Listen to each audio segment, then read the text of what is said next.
नमस्ते, मैं डॉक्टर अर्चना कुमारी हूँ। आज का मेरा टॉपिक है वेट गेन इन पीसीओडी कैसे कंट्रोल करें, जिसमें मैं आपको सिंपल और प्रैक्टिकल जानकारी दूंगी। जैसे कि हम सब जानते हैं, आज के टाइम में पीसीओडी एक बहुत कॉमन प्रॉब्लम बन चुका है। बहुत सी महिलाएं इससे सफ़र करती हैं, लेकिन कई लोग इसके बारे में पूरी जानकारी नहीं रखते। पीसीओडी में वेट गेन एक मेजर सिम्टम्स होता है, जो आगे चलकर और भी हेल्थ प्रॉब्लम क्रिएट कर सकता है। सबसे पहले समझते हैं कि पीसीओडी क्या होता है। पीसीओडी एक हार्मोनल डिसऑर्डर है, जिसमें बॉडी के हार्मोन्स का बैलेंस बिगड़ जाता है। इस कंडीशन में ओवरीज में छोटे छोटे सिस्ट बन जाते हैं, जिसकी वजह से पीरियड इरेगुलर हो जाता है। अगर इस पर ध्यान ना दिया जाए तो यह आगे चलकर फर्टिलिटी पर भी इफ़ेक्ट डाल सकता है। अब बात करते हैं पीसीओडी के सिम्टम्स की। पीसीओडी में कुछ कॉमन लक्षण देखे जाते हैं, जैसे वेट गेन, एक्ने या पिंपल्स, हेयर फॉल और पीरियड का इरेगुलर हो जाना।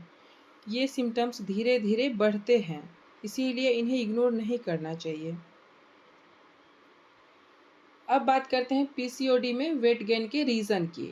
सबसे पहला कारण होता है इंसुलिन रेसिस्टेंस, जिसमें बॉडी शुगर को प्रॉपरली यूज़ नहीं कर पाती। दूसरा कारण है हार्मोनल इम्बैलेंस, जो मेटाबॉलिज्म को स्लो कर देता है। इसके अलावा अनहेल्दी डाइट और फिजिकल एक्टिविटी की कमी भी वेट गेन को बढ़ाती है। पीसीओडी में वेट कंट्रोल करने के लिए डाइट का बहुत बड़ा रोल है। हमें प्रोटीन रिच फूड जैसे दाल, पनीर और एग्स लेने चाहिए। साथ ही ग्रीन वेजिटेबल्स और हेल्दी फूड इंक्लूड करने चाहिए। शुगर और जंक फूड को अवॉइड करना बहुत ज़रूरी है, और दिन भर में छोटे छोटे मील्स लेने बेटर होते हैं। पीसीओडी में सिर्फ डाइट ही नहीं, लाइफस्टाइल भी बहुत इम्पोर्टेंट रोल प्ले करता है। रोज़ कम से कम 30 मिनट वॉकिंग या एक्सरसाइज करने चाहिए। योगा भी पीसीओडी में काफ़ी हेल्पफुल होता है। साथ ही हमें 7-8 घंटे की प्रॉपर स्लीप लेनी चाहिए और स्ट्रेस को कम रखना चाहिए।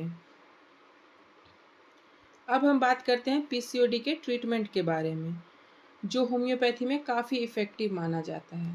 होम्योपैथी का मेन फोकस होता है प्रॉब्लम को जड़ से ट्रीट करना और बॉडी के हार्मोन्स को नेचुरली बैलेंस करना।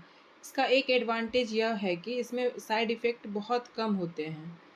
कुछ कॉमन होम्योपैथिक मेडिसिन होती हैं, जैसे पल्सेटिला इरेगुलर पीरियड और मूड स्विंग के लिए, सीपिया हार्मोनल इम्बैलेंस और वीकनेस के लिए, लैकेसिस हैवी ब्लीडिंग और हार्मोन इशू के लिए, कैलकेरिया कार वेट गेन और स्लो मेटाबॉलिज्म के लिए।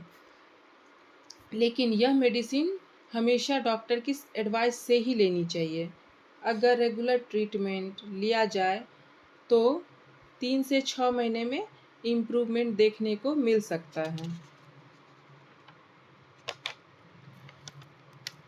इस तरह होम्योपैथी पीसीओडी के लिए नेचुरली कंट्रोल करने में हेल्प करता है।